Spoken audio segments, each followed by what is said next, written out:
how to invest in real estate. And this is going to be real estate investing 101. So I'm not teaching today, I'm not teaching about wholesaling, I'm not teaching about rehabbing and estimating the renovations and syndicating deals and all that stuff. What I want to do is teach you guys the power of what real investing looks like, how to think about investing, and hopefully answer questions for you guys about maybe how to find deals in today's market in this area. Anything that's just a burning question, I hope to answer. Fair enough? Okay, cool.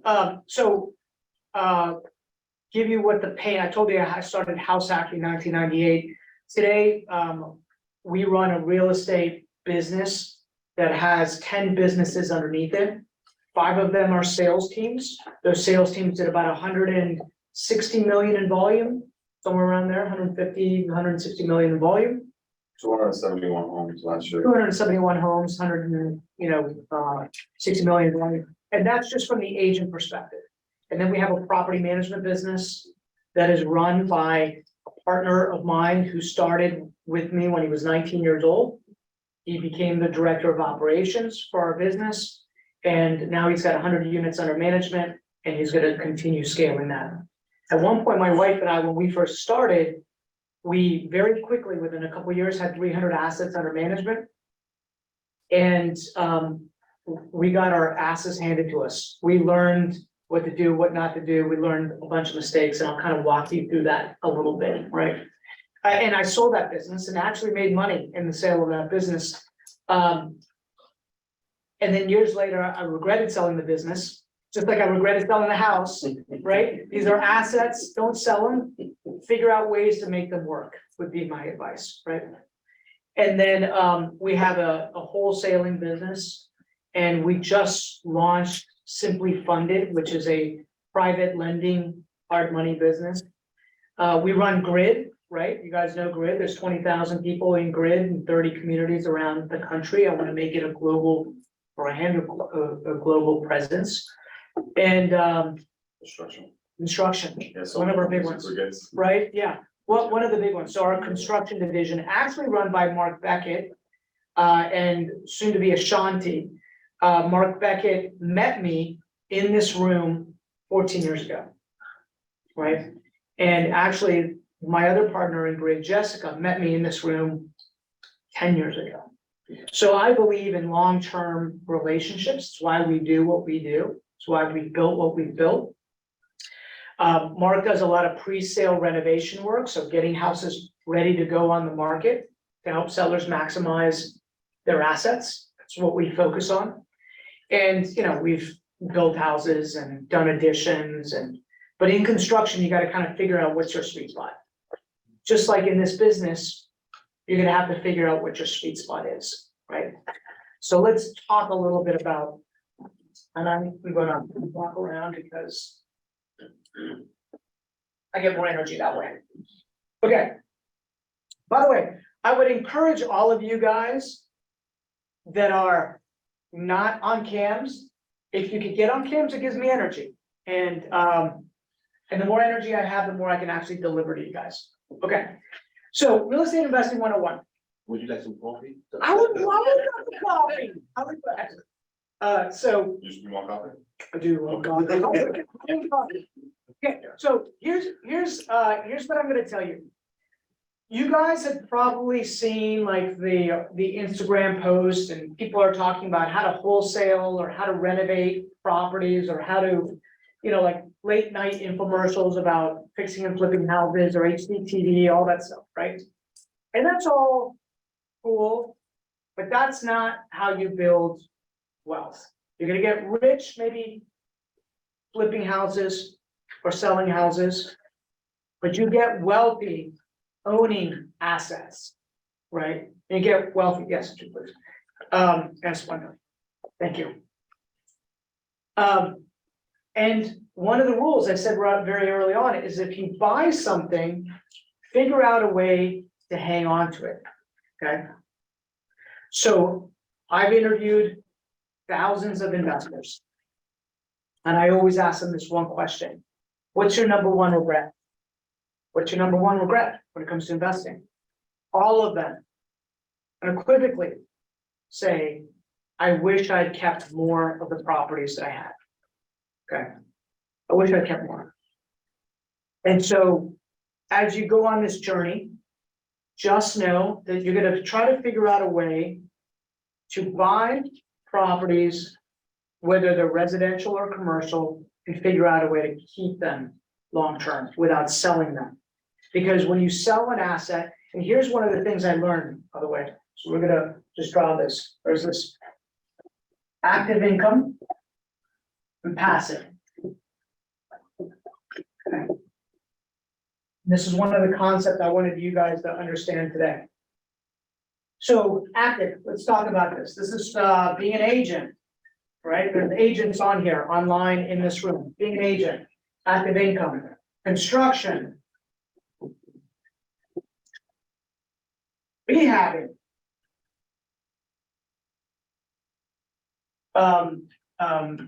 wholesaling.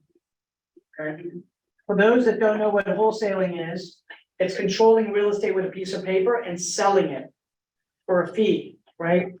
All of this is just active income, guys. Even though, let's say, rehabbing and wholesaling, people will tell you this is real estate investing and it's a tactic of real estate investing. It is really just active income. And what we want to be able to do is take this active income and move it into this passive income bucket. But the problem that most people run into is that they stay stuck in the active. Okay, so let me draw something for you guys.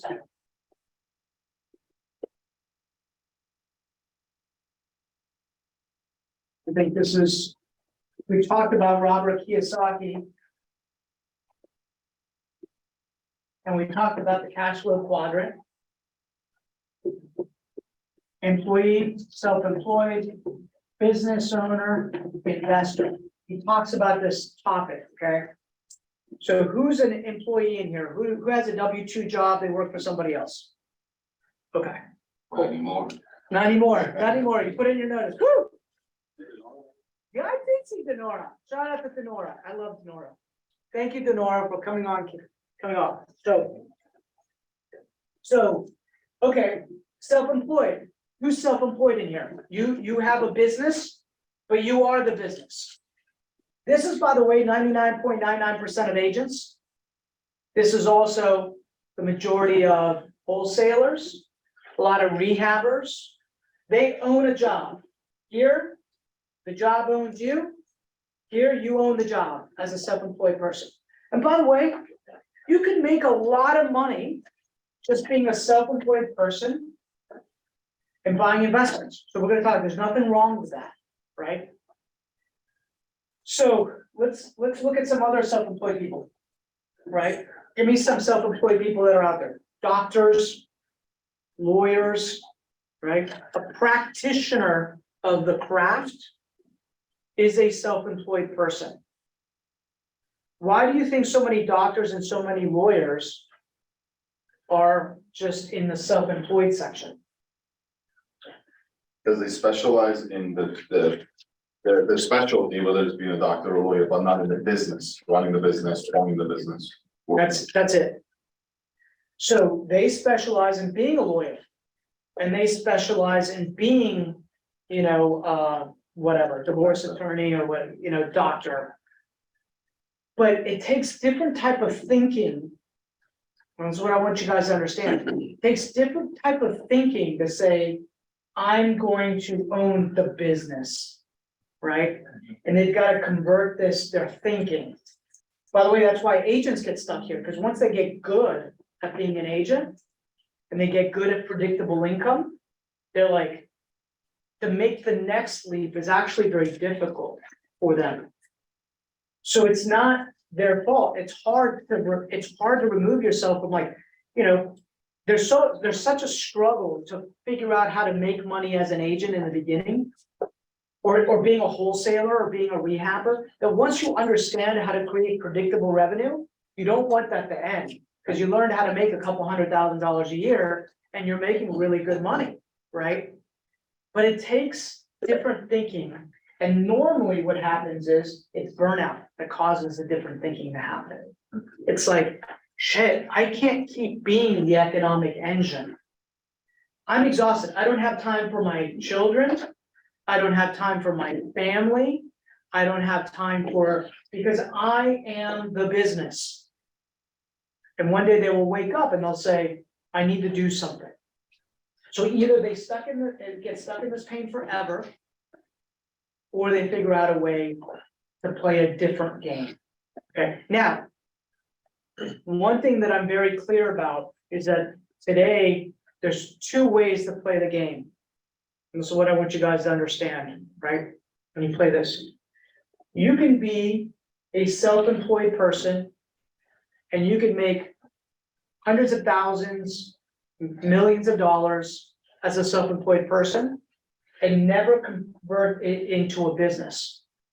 But the way to start building wealth is to take that money and to buy assets and become the investor. Okay? You guys understand that? They're gonna take their active income. So it's really important. They're gonna take this active income and they're going to transfer it into investments and start buying investments. But here's some limiting beliefs that, and I'm gonna speak to my agent community out there because I love speaking to them in particular, right? Because they get stuck more than I think most, because the investor sometimes enters in kind of understanding this cash flow quadrant, but the agent doesn't, right? So, some of the myths that people typically have is that I'll start investing when I have money. And that's a myth, okay? Or that it takes money to make money. It's another myth. What you need is specialized knowledge and specialized information on how to make that happen, right? So I'll give you an example, because I think we learn through stories, right?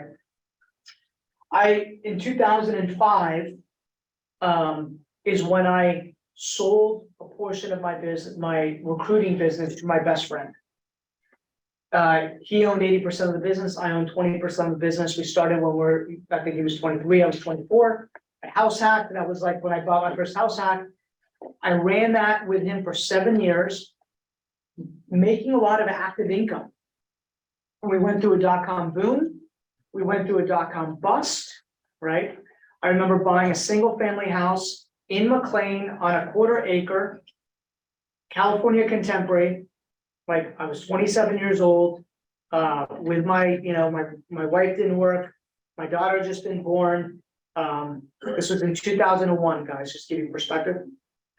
I bought it for $325,000. Yeah. Isn't that crazy? $325,000, and I thought it was all the money in the world. And I remember my friends were like, "You bought a house for $325,000, like that's crazy, right?" I mean, like they thought it was a lot, right? They thought it was a lot. And interest rates, by the way, were like what they are today, right now. They were like, it was like 6.5. Yeah. And so what happened in 2001, guys, in technology? Anybody know? The bubble happened, right? The bubble happened, it got burst. And then what else happened in 2001? 9/11. So in 2002, in tech, it literally felt like somebody had turned off the spigot. Nobody was hiring. And I remember thinking, and I told my wife, if we make half as much money, then we will be okay, right? But I went from making a couple $100,000 to $50,000. I was not predicting that, okay? Recently married, recently bought my house in McLean, wife didn't work, new baby girl. And I was like, holy, right? But luckily enough, I had been buying, like there was one section of the economy that was doing really well. What was it, guys? 2001. Real estate. Real estate started doing this. 2000, 2001, 2003, 2004, 2005, right? And because I'd read Rich Dad Poor Dad, and because I had house hacked, and because I'd started like playing a little bit of the game of real estate investing, right? The way I survived was I would just sell an asset, make a quick $60,000 or $100,000, no big deal. And by the way, I thought that that's just how real estate was. But I was like, oh, right? You can, come on in, guys. Take a seat. No, that's okay. That's okay. Take a seat wherever you like, right? And so, I just thought that that's what real estate investing was all about. I thought there was only one way it went. Up, right?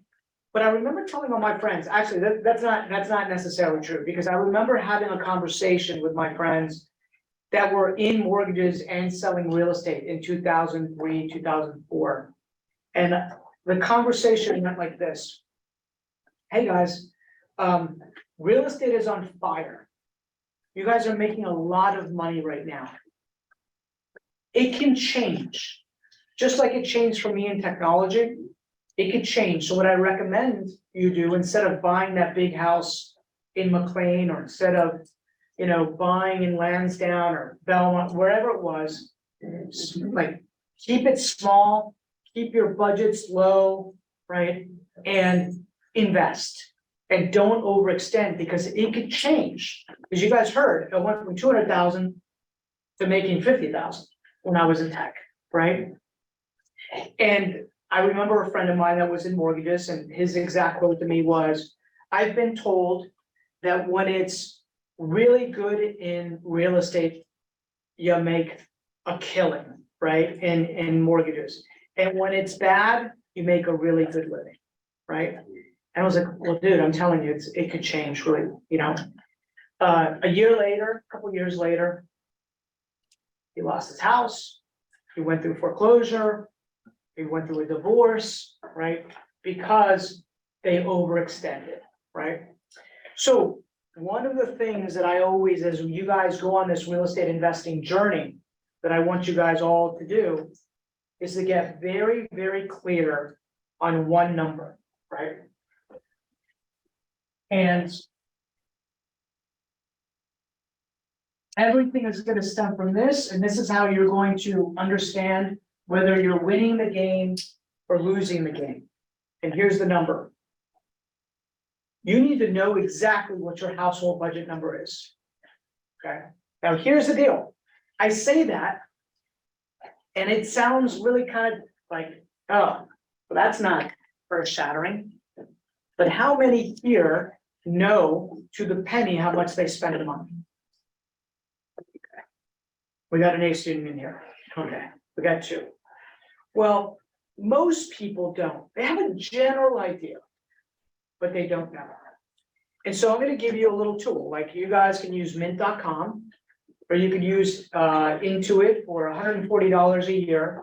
It'll sync to all of your accounts, and you can quickly start analyzing what's happening with your money.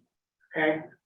Now, the reason why this is so important as you build your real estate investing portfolio, you start investing, is that people don't realize that there's a way to win this game as an agent, as a wholesaler, as a rehabber, as somebody that's working for a job, like work in engineering, whatever. There's a way to win the game.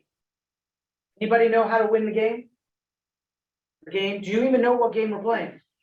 Start there. Okay, so here's the game. It's just a game.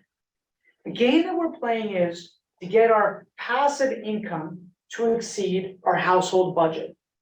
That's the game that we're playing, right? So what you want to be able to do is have more passive income coming in. And so we're going to talk about what passive income looks like, right? Then your expenses. But what happens to people as they start making money? They spend creep. They start spending more money. It's lifestyle creep, right? And I get it, right? Especially today, like, you start looking at everybody online and you start saying, look at these people with their cars and look at the houses that they have. And it's a trap guys. It's a trap.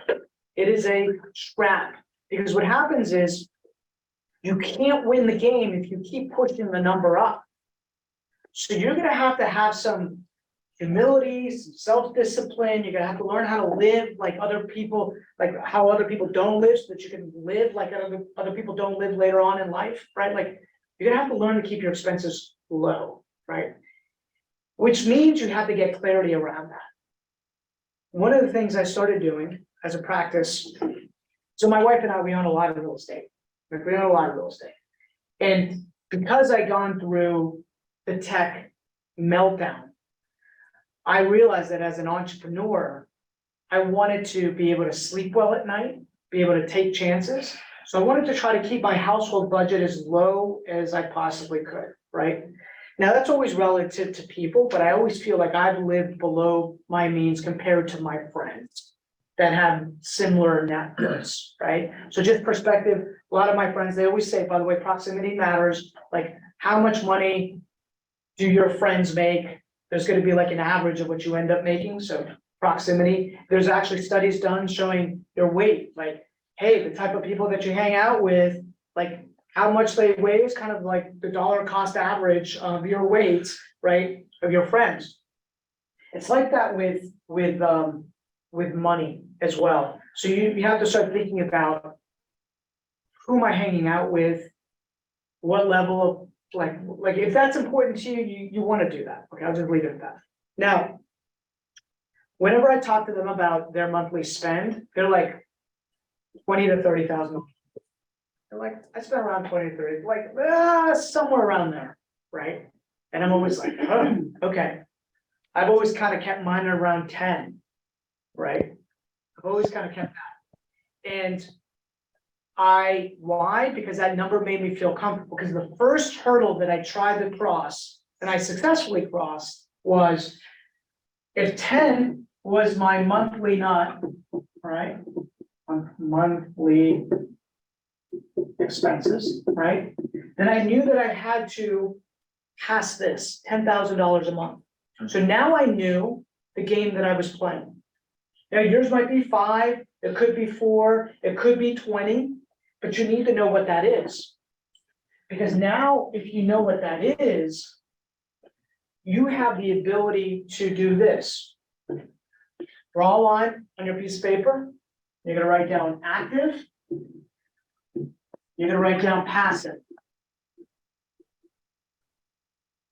And you're gonna, and let's say you know your expenses, right, are 10K a month, as an example, right? And let's say your revenue, right, or the after taxes and everything that comes in is 12K a month. Right, so I'm in the positive 2K here, right? You know, like you're in the positive 2K right here. By the way, when you do this exercise, many people will find out that they're in the negative, maybe $100 or $500 or $1,000. How do you know that you're actually in the negative, by the way, when you don't track your stuff? What's one way to understand that you're in the negative when you're not just tracking? Anybody know? Paycheck living. Well, paycheck to paycheck living, yeah. But what happens sometimes? No savings? Or savings? No savings. What's even worse than no savings? Debt. Payments. Debt.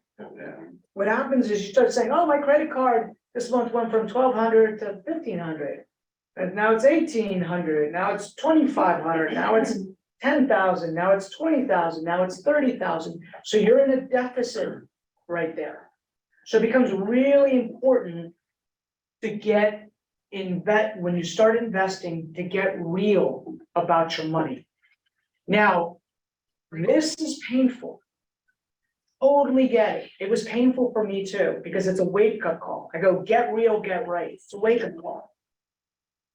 You have to have some like hard conversations with yourself, right? Self, I'm spending too much money. Maybe I shouldn't buy my coffee at Starbucks. Maybe I should buy my coffee at 7-Eleven. I feel like you're looking at me. Right? Yes. Yes, I am looking at you, right? I'm gonna point you out. I'm like, why would you get a stand-up desk that costs $1,500 when you can just get a shitty old desk to make it work, right? In the beginning, that's what you have to do, right? Until you start like flipping this over, which just means, see, you have to decide what's more valuable to you.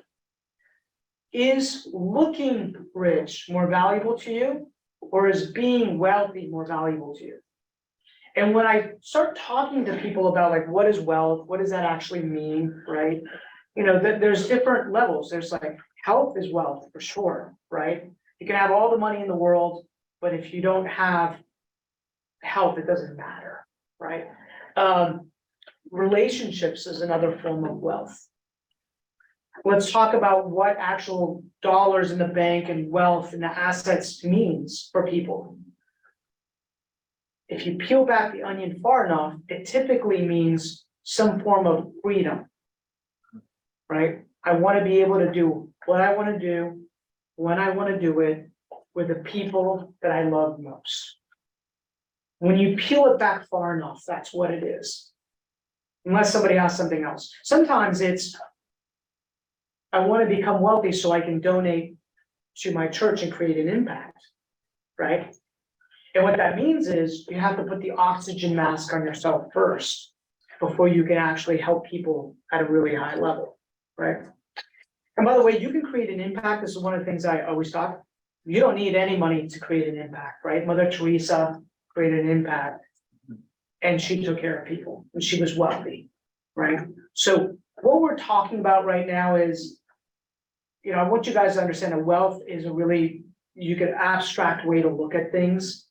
But we're talking about how to create wealth in today's environment so that you have more passive income that's coming in that's active income. So here, let's just say, you know, you make 12,000 a month or 5,000, whatever the number is. Then ask yourself this question: how much comes in passively? And maybe for most of us, the number is 0 in the beginning. And that's okay. This is the starting ground. Awareness is the most important thing. Be aware. Okay, I have enough. I don't have any passive income.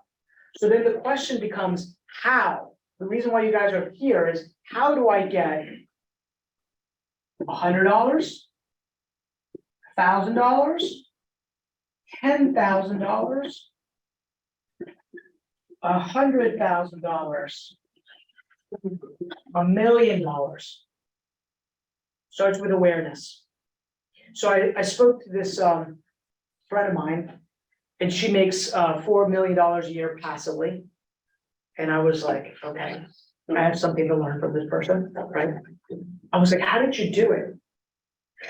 She said, well, $1 at a time. I asked myself, what am I doing today to add $1 passive income to my life? I didn't say, how am I going to add 10,000? I said, how am I going to add $1? How am I going to add $1? And she said, I just started building from there. So some of you heard my house hacking story in the beginning, right? Where that was my first investment. House hacking is essentially, for those that don't know, buying a property and then having other people live with you to pay off the property. Works really well when you're young and you know you're recently out of college and you don't care if you have roommates, and they pay the majority of all my mortgage. But right there, I had passive income that was coming in. I had income that was coming in, right? And so that's what got me hooked. So then I said, okay, well, how do I do it?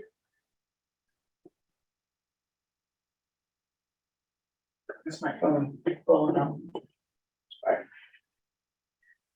How do I do it on purpose now? Because I did that house hack really kind of like, I had an idea. Hey, it'd be nice if my friends paid the rent, but I was a little scared because fear is normally what gets in the way, right? It was like, oh, what if they don't pay? What if, whatever. Fear is just an indication that is something that you should pursue to find out. Like everything you want is literally on the other side of that. Just understand that. So then I said, okay, well, let me buy my first actual investment. So let's talk a little bit about that, how to buy an investment. And again, today's topic is not about fixing and flipping or wholesaling or any of that. This is like, how do I buy a rental property in our area and make money. Oh, and I wanted to go back and answer some of the limiting beliefs that people have. Hey, I don't have cash to buy real estate, or I'll wait until I have money to buy assets. Somehow I jumped off the topic, but in 2008, what happened here was everything was a foreclosure and a short sale. Like you looked up and literally everything was a foreclosure and a short sale. And because I had some specialized knowledge, because I had been sharpening my mind and building some relationships, and I understood what a good deal was and what a bad deal was, not an expert, enough to be dangerous, but I learned this little concept of the 1% rule. Anybody know what that 1% rule is? Right? The 1% rule is, can you essentially get, like, I'll just make it easy here. So if rent is $1,500 a month, it should be equivalent to 1% of the asset value. That's what you should pay, right? This is an old rule, hard to make it work in this market today, right? So think about that. $1,500 a month in rent means you're not gonna buy that asset for any more than $150,000. It's an old rule, right? Go look at it, look it up. People talk about the 1.5% rule, the 2% rule. Different markets have different rules, that's the other thing. But I read about this rule. And when I looked up in 2008, things had peaked at like 350, let's say in Herndon, a little townhouse in Herndon for 350. And it was now, when I started becoming aware, because awareness matters, they were about $1.75. And I knew that rents were around $1,500 a month. And I remember talking to a friend of mine, because your network matters, and he had money. And I said, you know, if these get to $150,000, I know that the rents are $1,500 a month. That's the 1% rule. That's crazy. I've never seen that happen in the MLS. Now, by the way, I had access to the MLS by this time. I was licensed. I had started looking at data and understanding numbers a little bit. What were rents in my neighborhood? What were rents in that neighborhood? What did things cost? You need data to understand this. You need access to the data, right? Today, there's some tools like Privy, if you're not a licensed agent, that can get you some of that data. So PRIVY, right? What's another one? You know another one? The PropStream is another one, right? But the best, you can't rely on Zillow, you can't rely on Redfin. Deal Machine. Yeah, but you need data. The best data though that we have is the MLS, which is why I got licensed in the first place, right? You heard that we now run 5 real estate teams, but I got my license purely just to have access to the MLS, so I could start learning the data, right? And it just so happened that I fell in love with the business because it was a great way to create active income. Great way to create active income, right, to be an agent. And I'll explain to you guys why. It's in my opinion, one of the best ways to do it. Okay, so I was like, wow, 150,000. Now this is Lehman Brothers was filing bankruptcy, right? It was blood in the streets. And I just so happened to mention this to my friend, and my friend said, if you find those kinds of properties, I will fund them. I will 100% fund it. You fix it. You put tenants into it, and then we'll refinance my money back out. Now that's called the burst strategy today. Back then it was just a good old fashioned cash out refi, right? That's what it was. And I said, okay, like let's go. We have lots of product to choose from. Like right now, what's the how much inventory is there on the market right now? Denora would probably know it. Denora, how much inventory do we have right now? Just in Fairfax County? Yeah, we have less than a month of inventory right now in the market, you guys. Yeah, less than a month. Okay, then it was 18 months. There was lots to choose from. Thank you, Denora. There's an expert, she knows her market, right? And so it's still a seller's market, right? In fact, the market has been very busy at the beginning of this year. I'm pleasantly happy and surprised, right?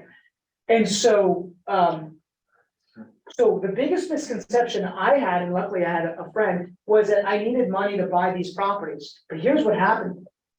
He said, I'll fund them. I'll put up all the money. You do all the work. So that becomes a business strategy for all of you guys, is finding people that have access to capital. Doesn't need to be your money, but you do have to have specialized knowledge, right? You need to know, hey, what can we buy this for? What can we rent this for? And if you found something that was a good deal, so you'd have to understand what a good deal is. If you found that, then all the money in the world shows up. Money is never a problem. Everybody thinks that money is the problem. It is not the problem, right? The hardest part is finding a deal. That's the hardest part. So I'm going to teach you guys a little bit today on how to find a deal. Okay, I'm going to teach you how to find it, and it's a very specific strategy that I use. But I'm not going to teach that just right this second. Okay, I want to go back to this passive income piece. So when I did this in 2008, 2009, my intent was, can we get, and this is not complicated, but this is how simple it really is.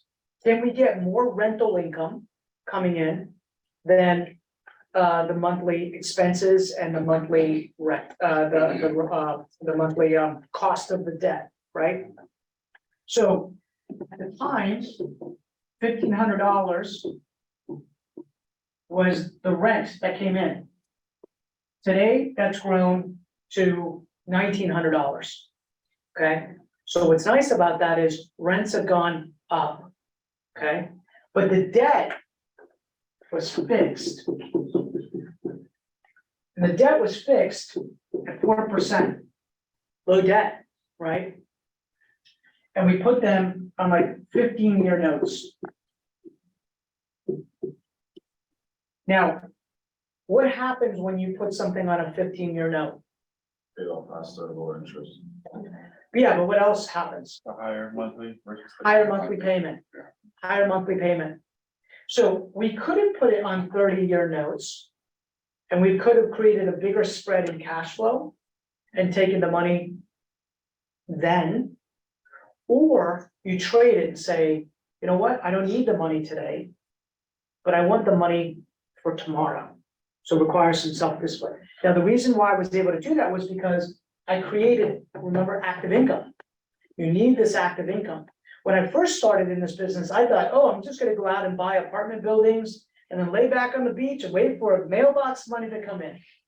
I mean, literally, that was like the fantasy they teach you. It's not what it is, right? I soon realized, wow, okay, you know, there's all sorts of things that happen, right? So $1,500 a month in rent is what came in, and let's just say, you know, for sake of this exercise right now, right, that the payments were $1,200 a month. Is that a $300 a month passive income? Really? No. Okay, you don't talk. He's been around me for 3 years, so he knows all this stuff, right? Is that $300? No. Okay, why? Your operating capital expenditures, things break in. That's it, okay? There's an operating cost to running this business. So the next rule I want to teach you guys, remember I said, never sell anything. Rule number one, never sell anything once you buy it.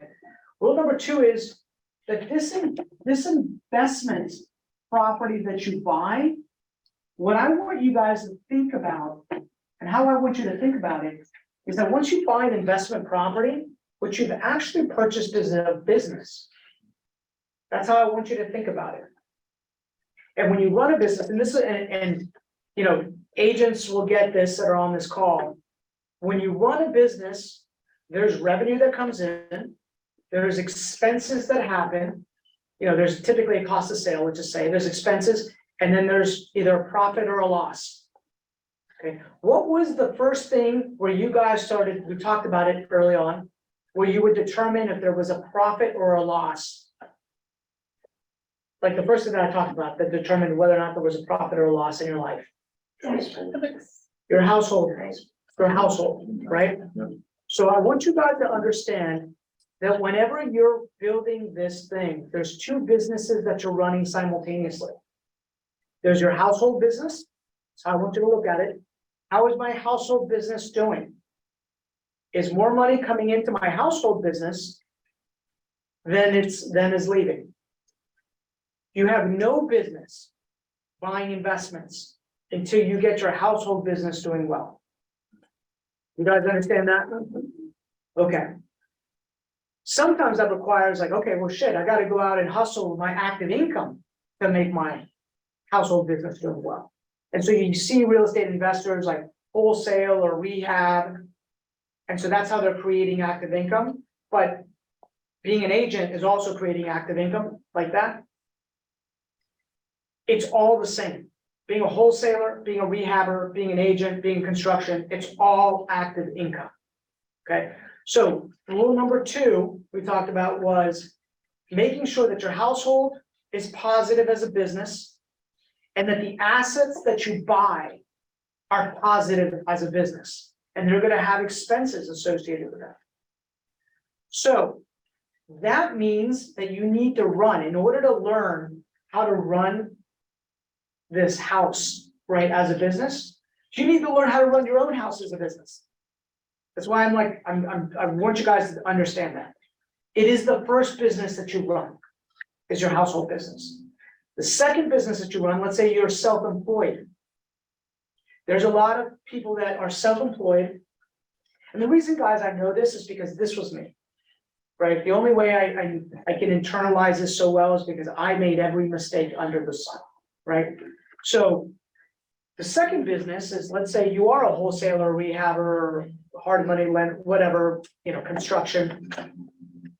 Self-employed people often make this mistake where they go sell something and then all the money comes into their household, into their, household business.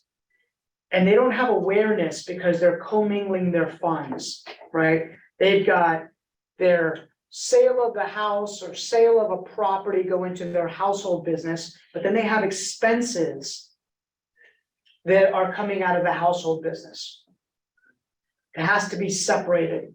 It's a very basic concept. It's easy for me to say right now, but I guarantee you 7 out of 10 wholesalers, rehabbers, even people that I've seen in business for a while, right? And agents commingle that when they get started. Nobody taught them how to run businesses. They taught them how to go do deals. Like a brokerage, what happens, we're at our brokerage today. What a brokerage teaches you how to do is go work with a buyer and a seller. This is how you sell a house. This is how you buy a house. You go to a wholesale seminar and they're like, this is how you wholesale deals. The problem is nobody shows you the back-end financial piece of how to make it work. So you have to start looking at all of this as businesses.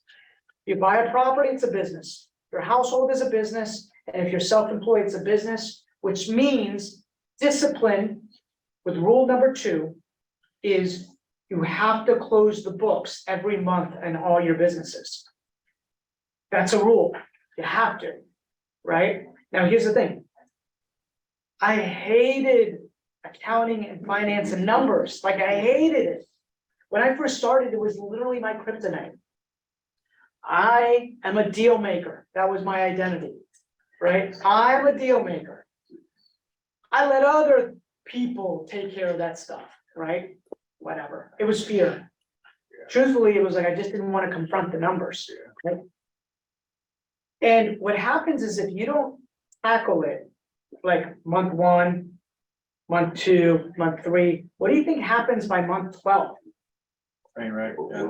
It's a train. It's messy. Now you're going to your CPA with receipts and credit card statements, and you're like, and the CPA is like, what the hell? The book is like, what is going on? And by the way, this is why so many self-employed people get into tax problems, right? They get into tax problems, right? Small business owners get into tax problems because they're so excited about doing the deal that they mess up on the back end of it, right? Now, some entrepreneurs, luckily, maybe they were blessed with the knowledge that, hey, you need to do that. I wasn't one of them, right? I woke up a couple years later and at the end of every year, and I was like, oh my God, this is just a nightmare. Like, I don't know anything about anything, right? I remember my wife asking me, are we making money? And I'm like, I think so. I think, I'm not sure, right? And then, the truth was, no, we weren't making money, right? We were slowly bleeding. How did I know we were bleeding? Debt, right? I was living off of the house, literally. Anybody ever lived off of a equity line, right? That equity line just kept getting a little bit bigger every year. It's like, okay, tapped at 20K, tapped at 40K, tapped at 60K. And this is when we first started the business. And here's what's interesting. Anybody heard of Parkinson's law? Yeah. Parkinson's law? What you work on expands. Yeah. Time expands. Time expands, but the way it also works is if you have $1,000 in your bank account, you will spend $1,000, right? Yeah, You have 100, you'll spend 100, right? So this is called Parkinson's law. This is just human behavior. So what happened was, guys, when I first started this business, I had $150,000 equity line. Guess how much I tapped before I figured out how to actually make money? $140,000. $140,000. I figured, I was like, I turned to my wife, I was like, and remember, what was my household spend? $10,000 a month. So how many months did I have left of that? One. And I know today, I was like, if I'd only had $10,000 access, I would have figured it out at 10. Right? Sometimes getting a lot of money like that is dangerous, which is why when you see a lot of these technology companies and they've just been given like $30 million, 40 million, it's like the worst thing unless there's serious discipline. One way you create that serious discipline is never see the money, right? So I'm gonna give you guys a good little book. For those that are self-employed, entrepreneur on this journey, I love you. Little book called Profit First, right? Profit First is a great book, right? And it essentially makes you sweep your profit off the top first, and then you gotta learn how to live off of everything else. So it fixes your expenses, right? So the reason why I'm talking about all of this on Real Estate Investing 101 is that everybody's always so fascinated by how do I do the deal? How do I find the deal? Like, I want to be wealthy, but unless you want to get your money right, unless you know how to control money, money will control you. So you got to learn how to direct and control money. And it's a discipline that you can learn. The discipline you can learn, right? Okay, anybody have any questions on any of that? So let's get into like something a little bit more fun. How do you actually find deals? And what the heck is a deal? And again, this isn't about how to fix and flip a house. Let me tell you why it's not about how to fix and flip a house. So many people are attracted by that.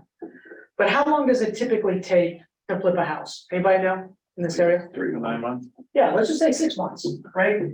6 months. Now, 3 months would be incredibly fast. 4 months is kind of like what we do it in. 6 months is like what I see the average is 6 months, right? And anybody know what the average profit is in this area for fix and flip? People that do volume. That's a good grade. Let's just say 50. Right? Actually, let's, for the sake of making math really easy for me, because make it easy, 6K. What is that a month? $10,000 a month, right? One of my big ahas, one of my big epiphanies was, by the way, when you manage a project like that, it's a lot of work managing a project like that. You're at the project, you're managing the contractors, there's a lot of things that could go wrong in that. So as an agent, I was like, oh, as an agent, I can generate 20K a month. Pretty easily with focused energy. Right? Without any trailing liability of fixing and flipping a house. Right? And actually, let's just say it was 10K a month. Just say it's 10K a month, right? What happened there? You have another charger I do have another in charge. your office? What's that? Is it in your office? Yes, I think it's in my office, on my desk, right? Okay. So let's just say it was 10K a month. Well, now you can make equivalent dollars to that. And not have any of the trailing liability or stress. And by the way. Here, this is if you make money. You know how easy it is to lose 60K on a project? It's really easy to lose 60K on a project. It's easy, right? And so, especially if you don't understand how to renovate, like if you don't understand the game well, like you can put yourself in massive risk. And if you haven't built things like a business. So I was like, oh, why would I do this? And by the way, by this time I had probably flipped, so you learn these things as you go, probably flipped 50 or 60 houses with my wife. Like we had done a lot, right? We had done a lot. We've done a lot right, we've done a lot wrong, but then we had also been starting to dabble in this agent business. And I realized, wow, I can create more money faster because there's this velocity of money that happens in our business, in the agent business. That's not it. I'll just go for it. There's one on the Okay. Oh, yeah, there it is. That's it. Thank you. See, I looked on the floor. I didn't know it was there. Do you guys understand that? Yeah. And by the way, it's all the same. It's all active income. So why am I gonna make my active income here and have all this trailing liability and risk when I can do it here? Now, this is where personalities in real estate investing matter.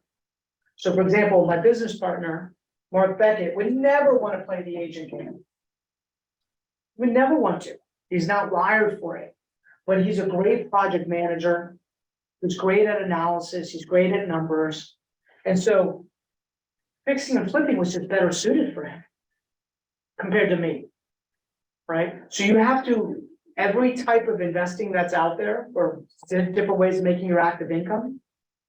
Sometimes, well, not sometimes, your personality might dictate the type that you go into, right? And so I was like, okay, I can play the agent game. I have a network. I love people. It feels good to me. I don't like the risk. I'll make my active income. That's there, right? So I just wanted to paint that picture real fast. You have to take a self-assessment of yourself. And by the way, I find a lot of engineers love real estate investing, especially on the asset accumulation side, because they start putting it into a spreadsheet and they're like, wow, if I just bought one house, this is what it does to my net worth. And if I bought 10, this is what it does. And they start putting it into a pro forma and they understand the power of it, right? And the power is this. And this is appreciation.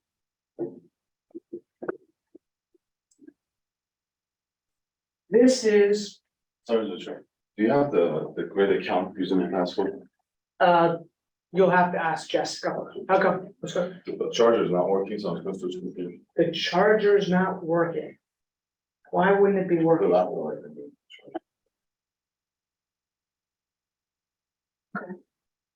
Interesting. The debt pay down goes like this, right? So the property goes up in value and the debt on that starts going down like this. And so what it does is that this is like where your net worth all in here happens. And who pays this off? The tenant, right? And what does this? time does this, right? Time does this. And so this is the game. It's not the active income side. Okay, so let's get to how to find these deals. And I'll tell you the common mistake that people make in the beginning. Here's a rule: you can't be all things to all people.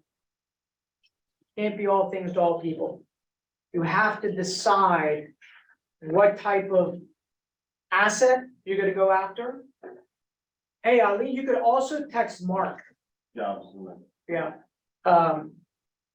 You have to decide what kind of asset you're gonna go after. And you also have to decide what kind of, what area you wanna go after, okay? So do you think that you could be effective as an investor trying to go after Washington DC, Arlington, Falls Church, Winchester, Upper Marlboro, Bethesda? Like, what happens when I start saying that? What would have to happen? What would you need to know? You would have to know the values of all those places. You would need to know, right? So the game of buying assets is speed, okay? So by the time a deal actually presents itself, the person that has picked an area, we call the zone, zoning a market. Zone stands for zero in on a target market. And I'll go through the rest here a little bit. But the person that picked the zone, once a deal arrives, they can act quickly because they know this is a deal. Because they've done a lot of things. They've driven the area. They've looked at real estate. They've checked comps. And here's how I'll prove to you. So this will solidify it in your mind. Do you know the value of your property around where you live, right? Like your home. You have a general idea of what that is, right? So give me a general idea around your home. What is something worth? $975. Okay. If something came on the market or you saw a house that had needed some work, and you just happened to ask somebody, hey, well, would you sell it for? And they said, I'm thinking I'd sell it for, need some work, $775. Right off the bat, you would know. And because you know, you have a competitive advantage. That's how this game works. You need to know values in a very concentric area because then you can move quickly. Because by the time it comes across your desk and you start researching it and you try and get comfortable with the area, guess what happened? The person that zoned the market reacted and put the property under contract. This is how it works, right? How big a zone can you actually cover? 10 miles, 20 miles? It's, in the beginning, go small to go big. So what I would say is, do a zip code. Right? Do a zip code. Like a zip code here in Reston might be what? What's that? 20194, but that might only be like a mile long. Like it's small, right? It's small. But imagine if you knew every street, which I know you do, every house, right? What the comps are in all the little different neighborhoods and clusters. And you would just tell people in that little, so I'll go to the second part of zone. It's own the mind share of that market. Own it. There's only 3 ways you can own it. Prospecting, networking, and marketing. Those are the only 3 ways you can own it, right? So it's hard to prospect all the DMV. It's hard to network the entire DMV. It's hard and expensive to market the entire DMV. but you could certainly do it at 20194, right? You could prospect 20194, you can network in 20194, and you can market in 20194. You guys understand that? And marketing doesn't happen by doing something one time. Marketing happens by doing something consistently over an extended period of time. It's like making money, guys, right? It's not like you become wealthy overnight owning real estate. It's like little bits over an extended period of time create wealth. Little bits of marketing and messaging in a very concentric area over an extended period of time makes you the loudest voice and the most recognized person in that market. This is regardless. You could do this as an agent. You can do this in construction. You can do this in your business. You can do this as in investing, right? Go small to go big. That is just a very basic concept. But here's the deal. Human behavior is a funny thing. This is a really hard concept for people, right? Well, it's an easy concept to understand, but it's a hard concept for people to implement. Why? What gets in the way? Fear. Right? Fear, What did you miss? right? I think fear is one of them, for sure. And in fact, I'm gonna talk about, remind me to tell you guys, talk about this, right? This is like my favorite thing to talk about, right? But down here, there's an area, so remind me to talk to you about this, okay? Let's say you get past fear. What's the other piece? That's it, man. That is it. Discipline. What's Jocko's last name again? What was it? Jocko Willie. Jocko, Willie. right? Discipline equals freedom. I wrote that shit before Jocko wrote it. I did. I used to say that to my sister all the time.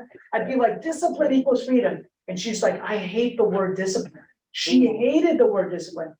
I wrestled in college. I was a D1 college athlete. To me, discipline meant like reward, right? Discipline meant success. Like I equated those things. But somewhere in her life, she equated discipline equals like, I don't know, like she's a creative, she's an artist. She's like, don't give me discipline, right? She's like, let me do my thing. I'm like, okay, but you can't build anything unless you decide that you're gonna like apply pressure, apply pressure, apply pressure, apply pressure. And the analogy I give people on my team is like that of a magnifying glass, right? If you move that magnifying glass around on that piece of paper, nothing happens, right? From the rays of the sun. But if you just hold it steady, eventually, smoke, fire. I want that to be the analogy for Zone for you guys, okay? That is a very, so discipline around getting the list, discipline around making the calls, discipline about getting the right messaging, discipline about doing it consistently, and faith that it's going to work because nothing's going to happen for a period of time. So what happens when nothing happens? People do what? They quit. Right? Okay, the other thing that happens is that they change the strategy. And what happens is they keep starting a new business, think of it that way. They keep doing a different thing to try to get a better result. And the truth is that they just stayed committed to it, they would have been successful and the dam would have broken, right? I also give the analogy on my team of like, here's a cup, I put a marble in this cup, nothing happens. Put another one in here, nothing happens. Put another one in here, nothing happens. But eventually, I put a marble in here and guess what happens? It spills over, right? I do another one, spills over. Do another one, spills over. Let that be the analogy also for generating business, right? But this here, from here to here, faith, it's gonna work, right? So my business partner, Matt Magel, he's the #1 listing agent in Gainesville, right? Total badass. Did you say, what market? Gainesville. Oh. He's in Gainesville, right? he made a commitment to own 1,200 houses. He implemented this and said, I'm going to be the most visible person in my zone. And I'm going to, listen to this discipline, I'm gonna door knock every single house. Every single house, I'm gonna door knock, every quarter, I'm gonna door knock it, right? And for the first year, guess what? Nothing, maybe one or two, nothing though. And his wife was like, this is gonna work, right? It's gonna work. And he's like, yeah, it's gotta work. It's gotta work. How could it not work, right? Second year, got a couple things out of it, but nothing earth shattering. He door knocked 1,200 doors a year or just A quarter. A quarter. a quarter? A quarter, right? But it wasn't, yeah, and by the way, it wasn't just that. Then what he did is in zone, what we teach is you just can't do one thing, right? You need to be omni-channel present, right? So what he would do is he door knocked, and then we did direct mail, and then we did events, right? And then we became omnipresent in that market. And by the way, I'll brag on him, last year he made, let me just tell you, a lot of money, right? Way over $500,000. Wholesaler, right? He's wholesaling? No, he's an agent, he's an agent, but the same strategy would have worked. You're knocking doors. The same strategy would have worked. So I'm gonna teach you guys right now how to implement the same strategy, right, as the investor.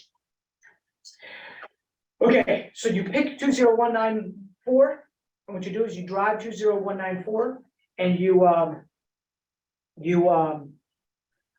look for all the houses that look like they need work. All the properties that look like they need work, you write them down on a list. And then what you do is you either door knock that house or you leave a flyer behind, but you capture the address. That's called driving for dollars, and you're looking for properties that need work, okay? And then what you're gonna do is you're going to have the discipline to send them direct mail. And maybe you only put together a list of like 100 houses, 200 houses, 300 houses, whatever it is. But what you're gonna do is whatever budget you can comfortably live with during the faith period, because remember, marketing costs money. It'll be like 50 cents or 60 cents per postcard. But whatever budget you could decide to be like, if I get no return for an entire year, that's gonna be okay. Maybe it's $200 a month, maybe it's $100 a month, maybe it's $50 a month, maybe it's $250, maybe it's whatever the number is for you, right? So just rule of thumb is 300 houses, $150, 50 cents. Think of it that way, right? 600 houses, $300. Can I comfortably spend $300 in my marketing efforts in order to do this? Once you figure out what that budget is that you can live with during the faith period, you just set it and you forget it. You never deviate from that plan, right? You never deviate. Now, the way you stack on it is that you now have the address, they're getting postcards, you call. Hey, I'm interested in buying properties in your neighborhood, right? If you're thinking about selling, I'm interested in buying. So I'm giving you the passive to more aggressive way. Most aggressive way is, hey, we just got done buying a property in this neighborhood, and I'm just talking to the neighbors on the off chance anybody else is thinking about selling, right? Very basic, right? Hey, I love buying properties in this neighborhood. If you're thinking about selling, I'm interested in buying, right? But nobody gets offended by that, by the way. I mean, you will, of course. There's always the person that they're just angry at life. No soliciting. Yeah. They're just angry at life, right?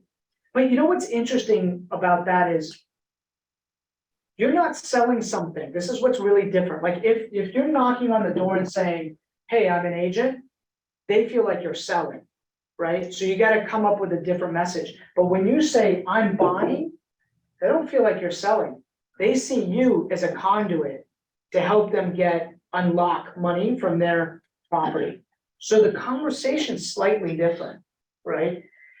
It's why when you do direct marketing to the consumer, we buy houses, the response rate is higher typically than I'm an agent that can help you sell. Why? Because they think that they're saving money going direct, but they're not, right? They're not saving money going direct, they're actually losing money going direct.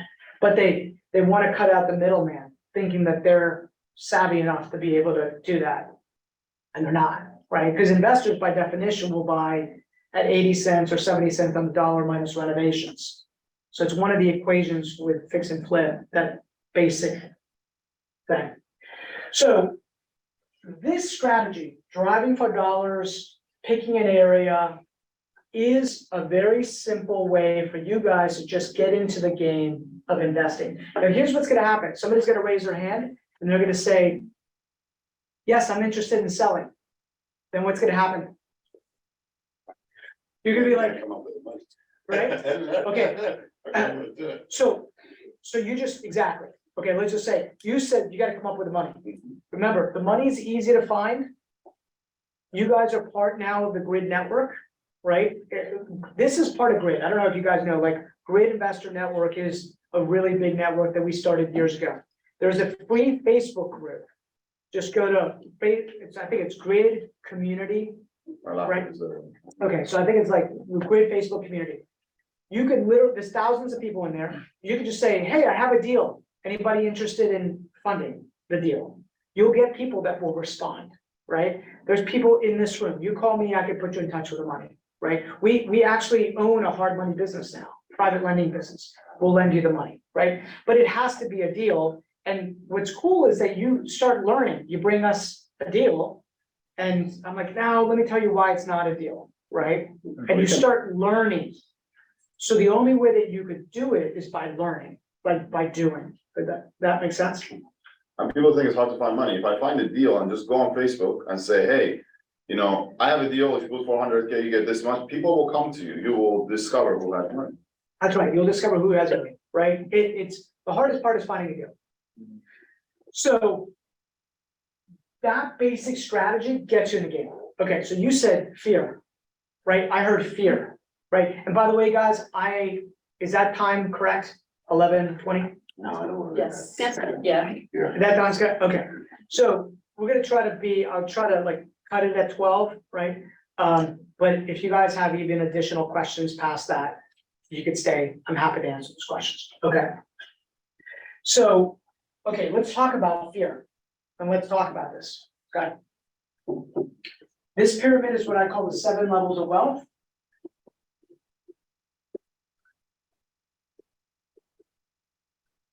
And level 1 in here is identity, energy, and mindset. Okay. One of the other things that I realized that the training world has failed people learning how to invest in real estate is that they talk so much about getting the deal and how you get the deal. But if the person hasn't built the right identity around money and doesn't have the right mindset, they can end up going broke until they figure it out, right? And so you have to work on yourself first. And so what is identity? Identity is, there's all these weird rooted things that have, have been planted in us from childbirth, right? Some of them have been like, money is the root of all evil, right? That's one of the things that, and so there's this program, that was a program, you guys heard that, right? Everybody kind of said that was, there's programming that happens that unless we break the programming, we get stuck in poverty. And it's why I always like, because that's not working? No, it's working, but Okay, so we can see the board. okay, cool. Oh, I see what you're saying. So what happens is, unless you break that pattern, you'll be stuck in poverty. So how do you break it?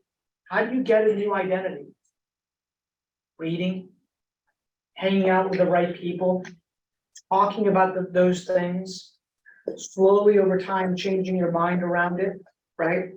Proximity, like going to training, meeting people, talking about money, facing fears. Like the only way to overcome fear is by facing it. And one of the things I started realizing was if if I started feeling anxious or nervous about something, I realized that that was an area that I needed to explore and start going a little bit deeper in, start facing my fears. And the more that I faced my fear, the faster I got to where I wanted to go. Because the other thing is, you guys heard of the whole concept failing forward, right? Failing forward. By the way, that's how every business has ever been built, by failing forward. Pivot, pivot, pivot, pivot, pivot, pivot, pivot, pivot. That's how business works. People look at society and go, oh, it came really easy for you, right? But the truth is, no, they just were willing to fail forward faster, faster, faster, faster, faster, faster. Make sense? Okay. Yeah. So identity. Resources for identity, I'd say Tom Bilyeu, right? Tony Robbins, who else? To help like start reprogramming. Brandon? Van Cardone? No? I don't like Grant Cardone. I don't like him either. Yeah, Thank you. but I will tell you, Grant got one thing right. And here's what Grant got right. More. He was willing to fail faster. More, right? Like his whole book, 10X, I read the book. Actually, when I heard it on audio, it was much better on audio because you actually get him. His juice. Yeah, his juice. Yeah, you get the juice. You get the juice, it was so much better. And I was like, oh, I actually like it. But when I read the book, it's just like, do more. Do 10 times more calls, 10 times more door knocks. I'm like, I'm already working all the time, right? But with identity, it's different, right? Identity is more about self-esteem. And the way that you actually get self-esteem is by doing hard shit. I think Tom Bilyeu is a really good source. Yeah.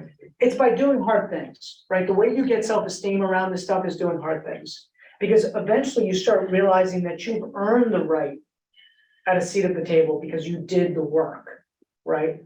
You earned the right because you just did the work. You suffered through it. There's nothing wrong with some good old suffering. Suffering is actually what makes you strong. Suffering is what carries you forward. Suffering is what builds us and allows us to be able to do this, right? Okay, level 2, sales. This is what we talked about in zone, that it's about being predictable and going after a target market. 3 is business building. Kind of started with this because if you don't get your money right and you start investing, you're gonna lose your money, right? So business building is about P&L, budgets. And by the way, I think I told you guys, I had a lot of fear around this. The way I overcame this fear was that you know, at the time, if you had said, Rob, do you fear this? I would have been like, hell no, I don't fear that. But I can now look back and be like, oh, I feared it, which is why I stayed away from it. And the way I got over it was that I just went to a pro and I sat next to that pro every single month. And she showed me how to run my books. And I said, I don't understand. How does this work? What does cost of sale mean? What goes into cost of sale? Is this expense right? Like, how is it classified? And she literally held my hand. I paid her, right? And she did my books for me, but I did them alongside her so that I could learn, right? Because I was like, I've got to confront this beast. And the reason why I had to confront this beast, in all transparency, is one day my wife came in and said, hey, there's normally $100,000 in this account, and there's only 5, and I don't know where the rest of the money went. And then that day, I realized we didn't have our shit together. And we were running a pretty good sized business at the time. Because I was like, other people handle that, I just do deals. And that will lead you to disaster, right? And then investments. The reason why investments is the next one is because I want you to understand that your business, household business is a P&L, you gotta learn how to run that, which means you know how to do investments. And then, you know, the other pieces don't matter so much for you guys right now, but it's leadership. That's a whole thing in itself, scale, and then impact. And impact is actually really important in the discussion of real estate investing 101. So I'm gonna go there real fast. This sounds like a pretty basic concept, but let's say you say, I want to go on vacation, but you have no destination. What happens? You don't What's go that? anywhere? I probably Aimless. Google- You're You don't have aimless. a plan. You don't have a plan, right? You don't have a plan. And so you need what I call a vivid vision. Anybody ever read the book Vivid Vision or done any research around that? You need a vivid vision. You can call it impact. Some people call it the big why, right? You need a vision for what you want this to look like at the end. Because if you don't have, by the way, remember how I said your expenses are, like, here's the number, and anything above that number is like winning and unlocking? That's a mini little vision, right? It's like, hey, how do I get to that number? That I created a vision for you to be like, this is a hurdle I need to get over. But now what I want you guys to think is like a big vision for your life. Level one is like that hurdle. Level two is, how do I create massive impact, right? How do I create a big why, compelling future?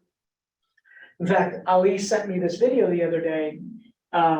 Tony Robbins was being interviewed by Tom Bilyeu, right? And they said that so many people are stuck in depression. My daughter's suffered from depression. I've never had depression. I've had all the women in my family seem to have depression, right? And it's taking drugs and chemicals and therapy and all that to get through it. And one of the things that Tony talks about is that there's so many people, the research shows that if you don't have a compelling future, that you get stuck in depression. That having a compelling future, and the reason why so many kids today are stuck in depression is because nobody's painted a compelling vision for their life. They haven't because they see there's so much negativity online right now. And there's so many things like the government's bad and people are making money and inflation. And so it keeps people in spiral, right? The maze, people get stuck in the maze. Yes, Hey, sir. I was just gonna say, I'm good. How are you all? I was just gonna say that another thing that's helped with depression for people I know and just me in general is just gratitude. That's been something that I've been taught that it literally helps you. Gratitude helps you to withstand things that you do. It helps you to tolerate negative outcomes because you have gratitude for whatever is positive in it. And it's a different way of, a lot of times depression comes with comparison, but if you have gratitude, it helps you to compare positive, if that makes sense. Yeah, I love that, man. Going back to like the foundation, kind of like the identity piece, energy piece, mindset piece, life is really perspective, right? One thing can happen to a person and they perceive it and interpret it one way. And the same thing can happen to somebody else and they take it and look at it a different way, right? And that really matters. Like today's talk is not about that, but in my opinion, either life happens to you or life happens for you, right? And those are two different things. And to me, I've always looked at life happening for me. The shit I've gone through, gratitude, right? Hey, having 100,000 disappear from my account, gratitude. Because what happened was, right? I taught me a lesson. I had to learn to be a better business person, right? Like, yeah, I had to learn how to become a better business person. Now, I got the money back. I figured out what the problem was. Not all of it, but some of it. And, but yeah, it made so everything, every challenge, everything serves me, right? And I remember it's so interesting. My high school quote, how like you have high school quotes, everybody have like their high school quote. Anybody remember theirs, right? Mine was, that which does not kill me only makes me stronger, right? And that was because my brain, remember I wrestled in high school and I wrestled in college. My brain was like, you can't kill me. I'm just a machine. I'm just gonna get stronger. So that early imprinting in my brain served me in business. And I realized that I actually had a leg up because of that, right? Because I was like, oh, I can do anything, right? I just keep grinding until it happens. But I realized that a lot of people didn't get that. A lot of people didn't get that. So it has to be built somewhere, right? Okay, and you can build it, right? In fact, life has a way of punching us in the face and just have gratitude around that because it makes you better. Okay, everybody understand the whole concept of driving for dollars and picking a zone, right? Okay, here's the other piece that's critical in this. You need some kind of CRM, you need a type drive, or you need a Insightly, like go to Google Marketplace and type in CRM for Google. You can get really inexpensive CRMs. What is a CRM? It's a customer relationship management tool that helps you keep all of your relationships in one place and allows you to be able to start building off of that. So that little list will get bigger and bigger and bigger. And the bigger the list is, the bigger your bank account is. The bigger your list, the bigger your bank account, right? The more relationships you have in your list, the more money you make. That's why we always say the power is in the network. We realize that every 20 people in our database gets us one closed transaction. Those are the numbers in our business. Every 20 people that we pour into on a monthly basis, they get emails, we do events, leads to one closed piece of business that's worth $15,000, right? Those were some of the numbers in this building business piece that I had to learn, right? How many people in my database created how much money, right? And so there is no secret sauce to finding deals. It is pick an area and be consistent. And here's the message. So I'm sending you guys tens of thousands of dollars because people charge like 60 grand for this kind of info, right? Here's the message. The message is really simple. We buy houses. That's the message. If you're thinking about selling, I'm interested in buying. Or it could be behind on payments, right? This is one that's worked for us really well, especially the creative financing right now. Behind on payments, like we can solve the problem for you, right? And then people call like, listen, I'm behind on payments. And being a real estate investor is being a problem solver. How do you solve problems for people? So you have to learn how to solve those problems. Right now, I'm not going to go into what subject 2 is because it will take us on a whole nother path and you guys will have a big discussion, but I want you to go online later today and type in buying a house subject to the existing mortgage, right? And you're gonna get a lot of, go on YouTube, and you're gonna get a lot of stuff. The reason why this tactic is important right now to understand in the game of investing, and a tactic that I really like because I think it's a wealth building tactic, it's not just an active income, it's a passive income tactic, is because over the last 5-6 years, we've had interest rates at 3-4%. Those people are behind on mortgages. They're in trouble because of life. Life happens. You can help them catch up on those payments. You can actually buy the property subject to the loan that they have. The loan stays in their name. The title goes into your name. You ask how? Let's come next month to Grid. We're actually talking about how to do subject twos in detail, right? First Tuesday of the month. And now let's say somebody has had that mortgage for 15 years and you take over that mortgage. Every time that payment gets made, guess what happens? It's already 15 years into the amortization schedule. So you're literally, like if a rental payment is being made, 50% is hitting your bottom line in and actual equity, right? You didn't have to get a mortgage. It's not in your name, right? You guys understand that? And you now own an asset. So you don't need money to make money. You need knowledge to make money. And this is one of the tactics. Yeah, I don't wanna tangent us, but you Yeah. usually have to bring a pretty big down payment for the delta between, say it's $300,000, $500,000 house. Do you need to bring that 200K to have an assumable? no, and we're not assuming the loan. We're not assuming the loan. The loan stays in their name. But the title transfers to your name. You just pay for the title. You pay for the title transfer, maybe what you do is you help bring some back payments forward, maybe you negotiate some equity for them, right? It's all a negotiation. But we bought one here recently that was, there was a first and a second, first was at a 2% interest rate, $90,000 loan. It was 15 years into the amortization schedule.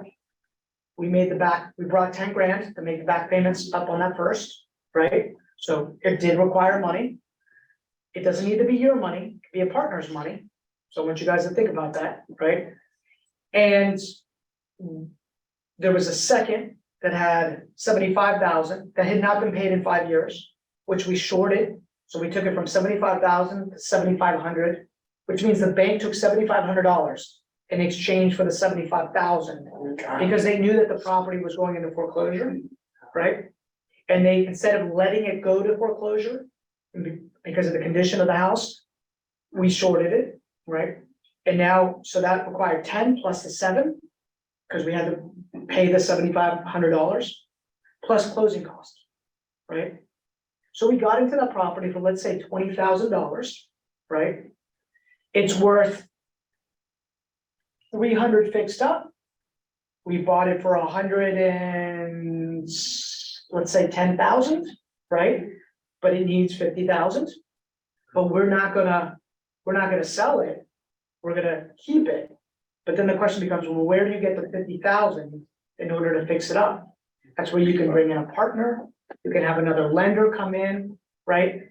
I can go to Ali because let's say we're friends. I know he has money. He wants to earn 10% interest on that money. I would say, hey, Ali, are you willing to lend $50,000 at 10% interest?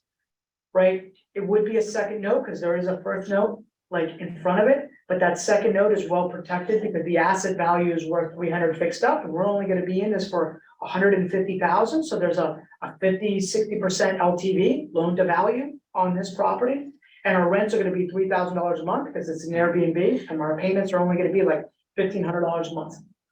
So is the title, do you have a lien on the title or are you doing an actual transfer? Because Transfer. you're still a bank loan. Actual transfer. Okay. Actual transfer, right? So there's issues with the due on sale clause. You have to know how to put it into a trust or an LLC.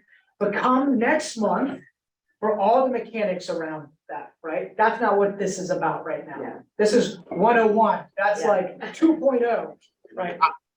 So I was gonna say, Rob, it's impossible not to dig into it. I know, but I'm like, I It's know. impossible. I think it's a new BRR method. I'll say that. I think it's a new burn method. I think it's the easy, at least in our area, I think it's gonna be the easiest way for us to do the burn method since we don't have the rental ratio as much with newer homes. 100%, man, 100%. Like, the thing is, the reason why he's excited about it, and this has been around for a long time, guys, right? It's been around for a long time. But the reason why it makes a lot of sense right now is because interest rates for us are at 7% as investors, right? But here you have the ability to be able to solve a problem for somebody, first and foremost, help them and acquire an asset with limited to no money out of your own pocket, if you know how to structure it right. And, you know, make the numbers work. Like, just bottom line, make the numbers work, right? Because right now, you know, if you tried to buy a townhouse in Herndon, that same asset that I talked about that I bought for 150 or 110 during the market crash is back to 350, right? It's back to 350. And the rents are, you know, instead of 1,500, they're only like 1,800, 1,900. So the rent to purchase ratio doesn't work like it did when I market crashed before. But in every recession or every change, there's always opportunity. You just need to know where it is. You just need to be like, what is the market of the moment? And how do I pursue the market of the moment? So that's what investing is about, is to look at real estate, not from one perspective, but from a 360 perspective, which means you need to know all the different pieces. So if you guys come to our monthly meetings at Grid, first Tuesday of the month, we'll put those pieces together, right? You guys wouldn't be here if you didn't already believe in the power of real estate investing, right? But what I want to accomplish with today's meeting is for you guys to understand that fixing and flipping and wholesaling, while it's a cool technique for being an agent, for that matter, great way to make money, it's not a great way to make a life. So I had a question, right? So I look at these houses, nice neighborhood, Fairfax County, Loudoun County. Speak up so everybody can hear. Right, Fairfax County, Loudoun County, right? They go for auction, and I think like, why would you even allow your house to go for an auction and execute it? Why don't you just list it? You're hurting your credit score, you're hurting everything. I am so glad you asked this question, right? I am so glad. I've been doing this a long time, and sometimes I just forget some of these basic things, right? Like, his question was, you see all these really nice houses, Loudoun, Fairfax, like expensive houses Yeah. go into foreclosure. Right, Why wouldn't they list them? Why did they get there? Why didn't they get an investor or an agent to help solve the problem, right? It almost becomes our fiduciary responsibility to go help them solve the problem, but a lot of it has to do around shame. got change. Shame. You know, like, don't want somebody to see how I'm living, right? Some of these houses are really torn up. So shame is one of them. Another one is depression, believe it or not. We talked a little bit about that. I can't bring myself to get out of bed. How can I bring myself to like do all this other stuff, Yeah. right? And so you're paralyzed by, you're getting letters, you're getting phone calls, life is on like coming on top of you. You have medical bills, maybe you're going through cancer and like you lost your job, a spouse left you, life beats people down, right? And it's sad. And you know, what happens is we always come from the perspective of like a healthy psychology, but when properties start going into foreclosure, if people fall behind, it's because something has severely happened, Yeah. right? And we have to have as investors and as agents, there's a secret weapon. Want to know what the secret weapon is? Everybody say what it is? Problem solving. It's empathy. It's empathy, right? It's like sit down and really hear people and understand the story and understand how to help them and understand. Because what happens is the newbie investor is just like, I'll make you an offer, Yeah. right? But then somebody like me comes in and says, how can I help? What happened? Right? What do you feel you need right now? And what happens is you build trust, right? When people feel heard, they feel the trust is built. And so it's important to really understand the skill set of building, learning how to build rapport, learning how to build trust, learning how to be empathetic, and understanding how to move people forward. And you know, there's all this sales techniques and training and all that stuff. All you have to think about is, how can I serve? Like that's how you do it. You're right, can I share something? Sure. Actually, so I forgot myself, but I was knocking at the door in neighborhood counties, right? And I ran into this woman. She was gonna lose the house, so I had a word with her. She didn't even tell her son that she is behind payments and gonna lose the house. So it was me who disclosed, and she started to cry, and the son saved a house. I actually forgot myself, Yeah, because she was behind payments, gonna lose the house, and the son who's making money, he doesn't even know that her mom is gonna lose the house. yeah, So in a way, I was just trying to see how can I help you? yeah. And- There's mental illness, there's shame, there's emotional distress, Fear too. drugs, fear holds people like this, right? It's like your brain, like, and so there's a lot of reasons, and which is why we, as investors, have to be empathetic and help people move forward. And during the course of that, you're able to help somebody, move forward, and you're able to actually do deals, right? Do deals. Like that person, by the way, the person that we did the 2% and the short of the note and all that stuff, she was mentally ready to just let it go into foreclosure. She was like, I'm just gonna, it's gone, right? It's gone. And we were like, no, we can help you solve this problem, save your credit, fix it, don't let it go into foreclosure, put some money in your pocket and do all that. And she was like, you can? I don't know. They just think, I'm so far behind, I can't afford the 10,000 and I owe $30,000, you know, in interest that I haven't paid on in 5 years. But nobody brought her the knowledge, right? So good agents know the knowledge, good investors know the knowledge. And so you can come at it from both sides, right? The reason why I liked coming at it years ago, I decided to come at it from the agent perspective versus the 100% investor perspective, was because I wanted to give people options. I wanted to be able to, full transparency, let them know, hey, this is what an instant offer, cash offer would look like. Or you could put a little bit of money into the property, get it fixed up, polish the penny, make more money, right, from that. And in fact, if you don't have the money, we'll even lend you the money, because we've learned how to do that piece of it. Or we can even help you renovate the entire property to get maximum value, but I don't recommend that, right? And most people choose the middle option, kind of natural to give people choices, of like Goldilocks, right? And, but every now and then somebody comes along and says, I just want the problem to go away.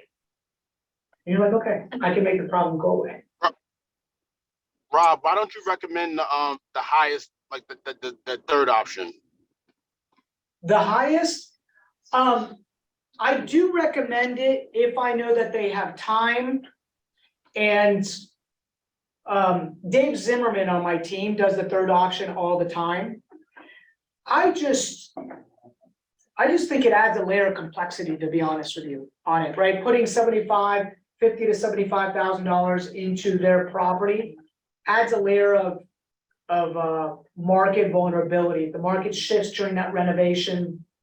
But we did a lot of that. We do, Isaac, we do a lot of that. People are just blowing me up today. Okay, guys, it's almost 12. What I want to do right now is close any gaps that you might have, or limiting beliefs that you might have. Or Rob, you didn't talk about this, kind of like, why would somebody sell their property for less? We just talked about it, right? Who's got a question? Anybody? Is there any CRM that you can recommend? I know we can Google it and we can get 50,000 different ones, but it's so hard to compare and contrast. Yeah, what I would say is, it depends on what you're building. The CRM that works best is the one that you look at and you see, I'm gonna use this. It works with my brain, right? What happens is there's different CRMs that are set up differently, that sometimes you look at it and you're like, it doesn't quite work with my brain all that well. One that I used early on, but I couldn't scale it for my business, was Insightly, right? Insightly, because anything that ties to my Gmail account where it shows up in the CRM, I love. So Pipedrive, Insightly, if you're an agent, we use Brivity, right? That's a banking company. But that was because we needed to have an IDX attached to it. If you're an agent, like, that matters. If you're an investor, that doesn't matter, right? Your door knocking sales rabbit. Sales Rabbit is not a CRM though, but it is a way to kind of track like what's happened, but it's not like you can't send emails through it or text messages through it all. But how about it covers everything, you know, with the IDX? I saw one, our hard money business is using Pipedrive right now. No, it doesn't have an IDX. So Brivity, I'd recommend Brivity. That's what we use. Brandon does a great job. Right, yeah, with an idea. So you had a question in the back of the room? Okay. You had a question? Okay, So this is all Greek and Latin to me as a new investor, sure, really 101. okay, And whatever mentioned, you said, all these fees and everything, it's on me, okay? Mhm. So I'm an engineer, I work at Salesforce next office. Mhm. Is it really a better option for non, what do you call them, as REITs, REITs. REITs, or owning a piece of the real estate on them? sure. So his question is this, like, I have a lot of fear about going out and buying my own property. Can I just buy into a REIT, which is like buying into a stock, right? Think of it that way, and reduce my risk? And the answer is yes, you will reduce your risk, right? You will get whatever interest rate they've kind of assigned to it, right? When you do this on this side, instead of it being like a 10% return or an 8% return or whatever the REIT is going to return to you, you're talking about 30%, 40%, 50%. So with greater risk, there's greater reward, right? If you're like, hey, I don't even want to deal with any of that stuff. I don't want to deal with tenants and toilets, and maybe the deal goes bad. I just want my cut. Then I would say S&P, right? I mean, you guys know, like if you just did the S&P and everybody dollar cost averaged into the S&P, just put it into a calculator, you become wealthy just doing that tiny little habit, right? You can do the same thing in REITs and diversify outside of the S&P. Totally works. This game is for, I'll give you an example. That portfolio that I bought in Herndon, where I put zero money into the thing, you know, it's completely paid for. That portfolio is paid for today. What was my return on that? Well, you didn't put any money, though. I didn't put any money into it. So, but what's the return? It's infinite return. It's an infinite return, right? I put no money and I made money, right? And so, that's how you have to kind of analyze it. What level of risk am I willing to take? And by the way, fixing and flipping, high risk. High risk, right? A lot of trailing liability. When you get good at it, you lower your risk, right? But when you're new, high risk. You buy a rental property, you know the numbers and you know what the rents are. And if as long as your rental income covers your expenses and your monthly payment, low risk. Why? Why are rentals a low risk?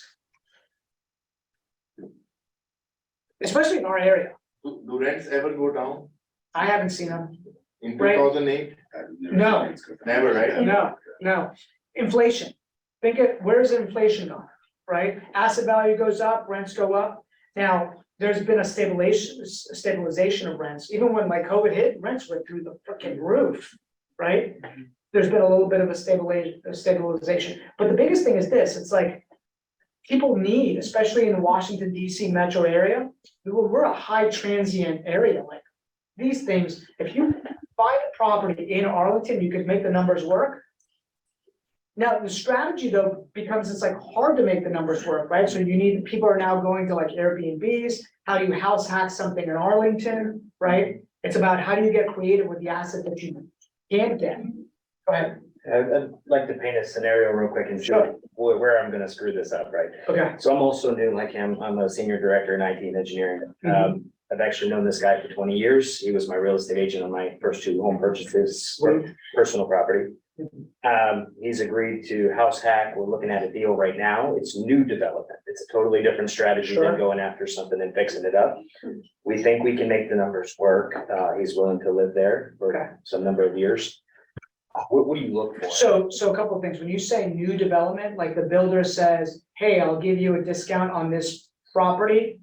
Like they're delivering brand newly built townhome 2 months from now. Got it. Perfect location, right next to a metro that just opened up, Karen walking Reston? distance. Yeah. Well, technically Herndon, but yeah. Couple things come to mind. Now, this shouldn't, I'm just kind of telling you what's on my brain, right? one of the biggest areas of vulnerability during the last downturn was that people were doing that. And the builder was giving them kind of like the builder was actually leasing back the property at one rate. And then when the market changed, they stopped and it crushed it. That's not your scenario, but like, that was my knee-jerk reaction, like when I heard that, right? And a lot of people were playing musical chairs with new construction, like I buy it today, it's worth it. I think development, like a month from now, is worth more. I think we're in a good area. Metro, like anything here in this area is great. If you could put long-term debt on it and make the numbers work, and you know what the rental rates are, low risk, right? Low risk. It becomes higher risk if your rate is floating, if it's not locked, if you haven't put enough, like you just gotta cover the nut, right? And factor in a 5% vacancy, which you won't have, by the way, in this area, like believe it or not, vacancies are like almost non-existent.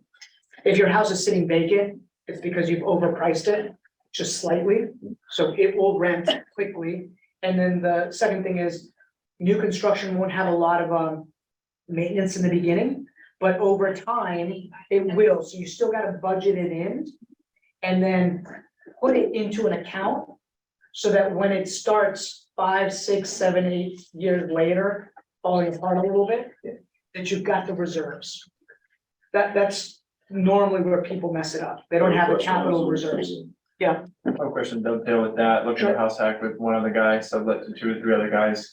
The numbers are a little bit hard to find. I'm wondering, I guess, can you find them on MLS? I'm actually working with Mike Weber, who's been amazing.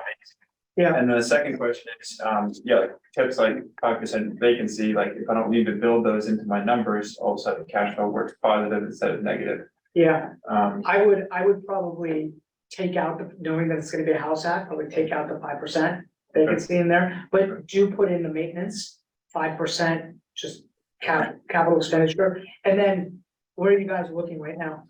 Alexandria to Springfield, so Yeah. I think you might want to fill her down. Try to maybe make it a little bit more narrow. All those areas, you'll find things. You just gotta figure out what works best for your life. Think of it that way. Don't, what works best for your life and can you make those numbers work? You will find it on the MLS, especially right now, only because even though inventory is low, there's still people that have to sell and they will go on the MLS. And if you pick an area and you can react quickly, you can make an offer fast, you will get that, right? But you could also, if you identify a neighborhood that you really like, you could say, Mike, are you willing to drop off mail there, right? Are you willing to call in there? And Mike's call could essentially say, I have somebody that wants to buy a property in your neighborhood. Do you have a neighbor that's thinking about selling? Very passive. And they go, well, no, but I'm thinking about selling, right? So we can do that for you. Okay. How about bad renters? That don't fit. Bad renters happen, right? So the way that you actually solve that problem is by running credit checks and background checks. Don't skip that process. And most renters are good. Most Things renters. happen. My tenant was shot. Her boyfriend shot, right? So things happen. Things happen. And then we learn. Yeah. I was in shock for like 2 weeks. Like, what? Well, I've been doing it a long time. That's never happened. My to me. tenant and, so. Well, we had a question online. Who had the question? So I had a question, this is Christina. I had a question regarding, so I just recently got my license, and the purpose of getting the license was for investing purposes, but now I've got a lot of people tell me that to get rid of the license because it opens up you to liability in terms of like, I don't know if there's more disclosure laws in terms of, wholesaling and things like that nature. Is that something that you've, is that an issue, or are there people just naysayers? Christina, what I would do is when somebody gives you that advice, it's because they're doing something shady. Meaning, if you're doing the right thing by people and you're disclosing, then there is no problem, right? But there's this thought like that I can't be shady, right? And that's just the wrong approach, right? Like, but there is a different level of fiduciary responsibility. So if you are an agent, I always had to disclose, be like, hey, I just want to let you know, I'm a licensed agent, but I buy for my own portfolio. Boom, that's it. That's the disclosure, no more than that. It's in my contract, licensed agent, but buys for her own portfolio. That was it. It's never an issue. Nobody said, oh, you know what, you're a licensed agent, I don't want to sell it to you. They don't care. They wanted the problem solved, right? So I would definitely get your license. In fact, one of the largest real estate, this gives you, let me just put a period on it. Every large real estate investment business out there has a license division within that business. In fact, one of the biggest ones in this area are agents that just happen to do investments, right? Like they market for investments and then they sell those investments through the agent side. Can I say something real quick, Rob? Sure thing. I'm gonna have to ride. So a couple things. One, and Rob will tell the story to you all probably when you come back, but one of the coolest deals that he got that like blows my mind every time he says it came from the MLS. So it's like having your license, the MLS is still the most powerful, search engine out there. So it gives you an advantage. And then two, I would just say, don't let like fear, like as an agent, we have knowledge and we have information. What everyone else is lacking is fear. And when Rob had said, fear, that's the thing that's resonated with me the most. It's not 2008. You're not going to be able to drive down every street and see foreclosure signs and in your neighborhood and go crazy. But there's going to be so much fear. Like there's so much fear already. Like the numbers don't match the data. And this is even what I tell my buyers who are casually looking. I'm like, the data doesn't match the habits. We're still in a seller's market. So when you see something or you see a seller that's hesitating or you see a seller who's like willing to shut down an open house or something crazy, jump at it because that's just media fear-driven stuff. Like we see it all the time in the market. So we don't have to subscribe to that. We actually want to take advantage of the fear because that's what's literally going to be driving this investment market to me in my mind, like right now. Yeah, Warren Buffett said, when others are fearful, be greedy. And when people are greedy, be fearful. And right now there's a lot of fear. And so this is the time to really start, like I was having a discussion with a friend of mine yesterday, I don't know if Gretchen's on here, but we were having breakfast and she echoed exactly how I feel. She was like, the next 10 years is really our opportunity to change family trees, 100%. I'm like, I 100%, let's go, right? I feel that 100%. So thank you for that, I appreciate it. By the way, yes, estate sales, like a deal about 27 acres, it was an estate sale on the MLS. But because I zoned a market and I knew the values, I jumped, made an all cash offer, they accepted, I'm like, great. And now I have the ability to change what was on that property to a higher use, which, could produce a ton of cash flow if I do it right. It may not, but either way, I'm making money on that property. One way I make money, and it's good for the portfolio. Another way, I'm printing money, but if I get that right. So we'll see, right? Where is it? Front Royal. Oh, okay. Yeah, I love Front Royal. You said just now you made an all cash offer. Why does that differ? Why is that important to the seller? That's great.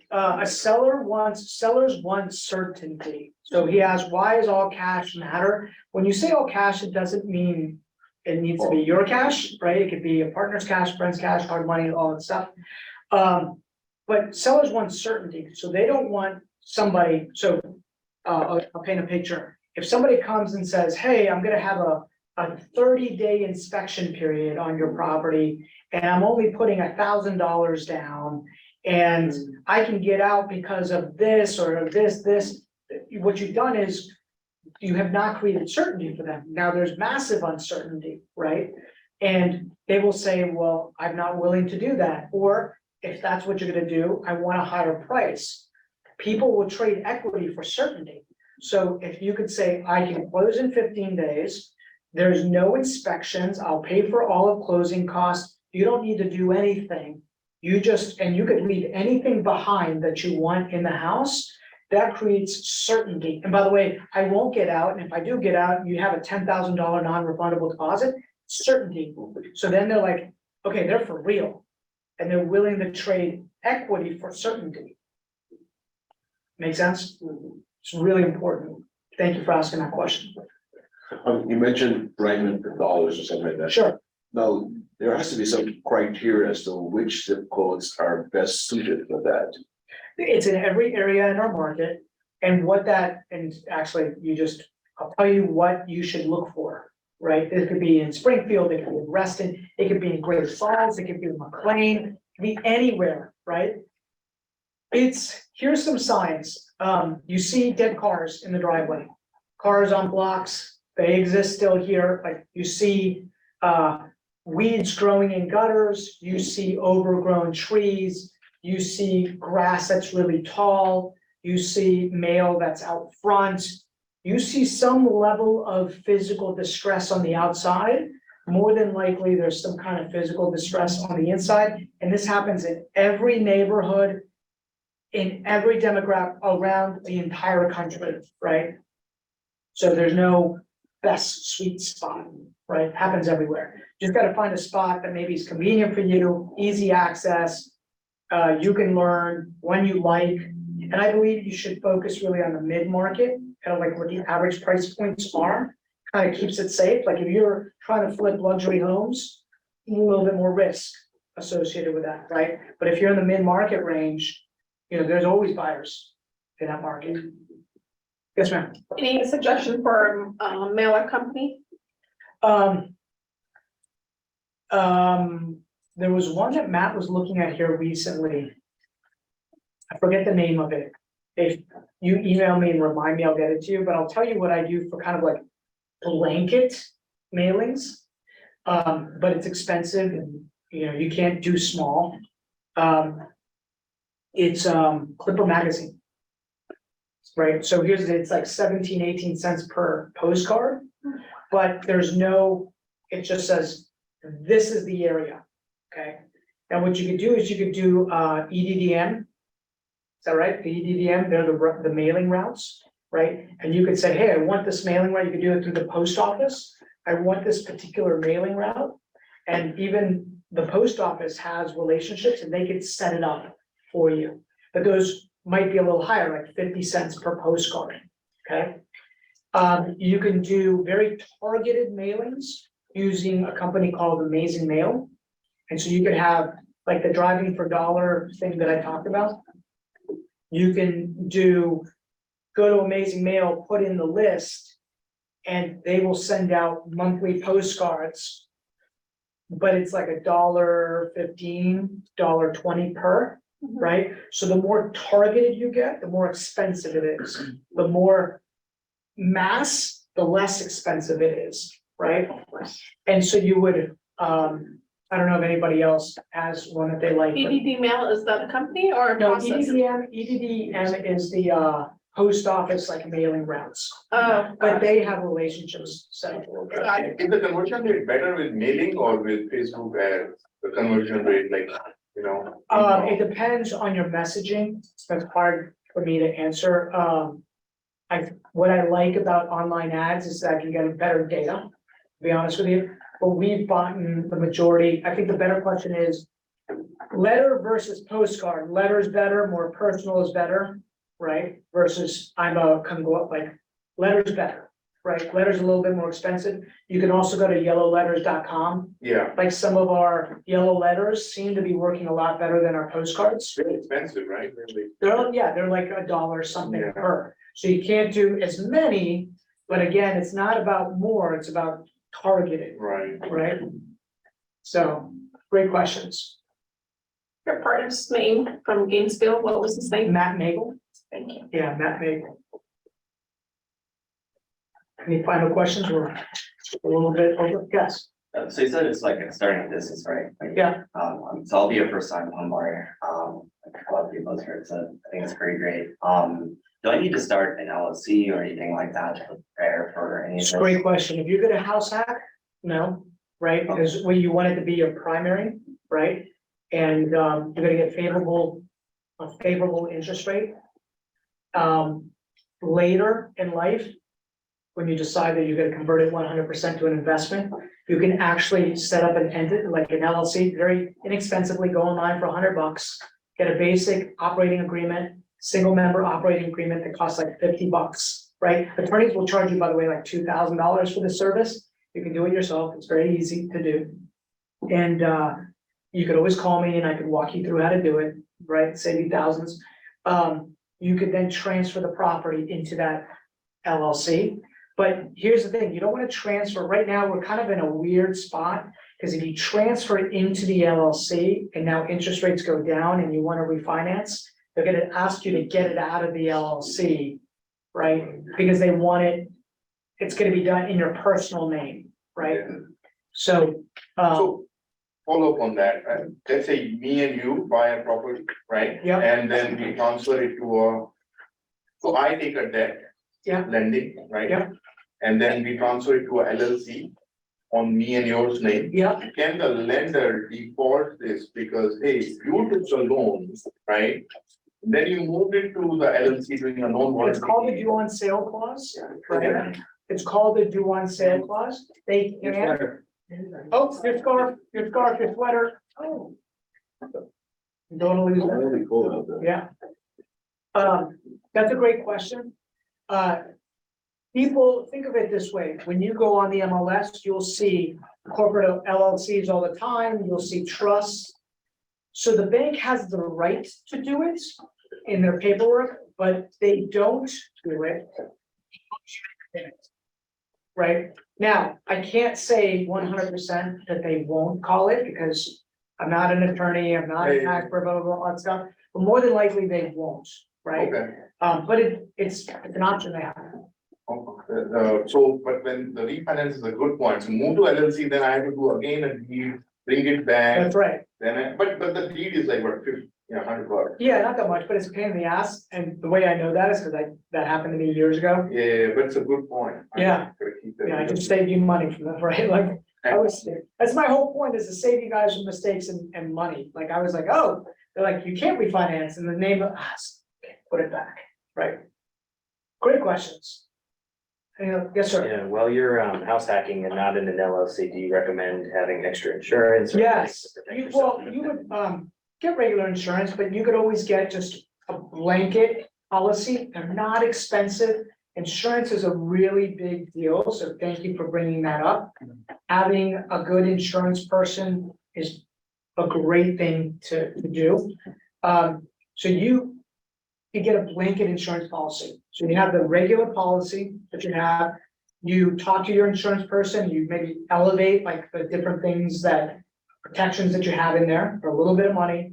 And then if you want it to be even safer, you get a liability policy over it. So that's what we've done. We have insurance in all of our properties, and then we have a policy over all of them. And what happens is if the first one is used up, then it goes to the other policy, the blanket policy, right? So insurance, really big deal. Number one, reason why people go bankrupt in the US is medical, right? And then like lawsuits, getting sued, like something happens and you don't have the proper insurance set up.